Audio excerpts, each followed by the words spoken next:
Sri TV நேயர்களுக்கு வணக்கம். இன்றைய தினம் சுதினம் குரோதி வருஷம் தட்சிணாயனம் வருஷ ருது ஆவணி மாதம் 7ஆம் தேதி 23/8/2024 சுக்கிரவாரம், அதாவது வெள்ளிக்கிழமை, சதுர்த்தி 24 நாழிகை வியாபித்திருக்கிறது. இன்றைய தினம் சதுர்த்தி பஞ்சமி திதித்வயம்.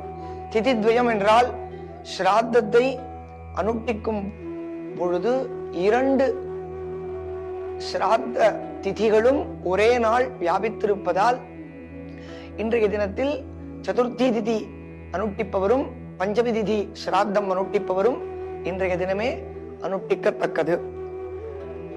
ரேவதி நட்சத்திரமானது 48 நாழிகை 43 வினாடிகை வியாபித்திருக்கிறது. அதாவது இரவு 1:30 மணி பரியந்தம் வியாபித்திருக்கிறது. சூல என்ற யோகமும் பாலவா என்ற கரணமும் 24 நாழிகைக்கு வியாபித்திருக்கிறது.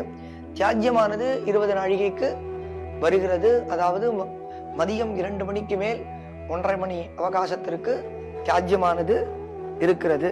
மேஷச்சந்திரன், அதாவது சந்திரனானவர் மேஷராசியில் பிரவேசிக்கிறார் என்பதாக நாம் அறிந்து கொள்ள வேண்டும். இன்றைய தினம் மேஷச்சந்திரன் மேஷத்தில் பிரவேசிப்பார் என்பதாக அறிந்து கொள்வோமாக. வணக்கம்.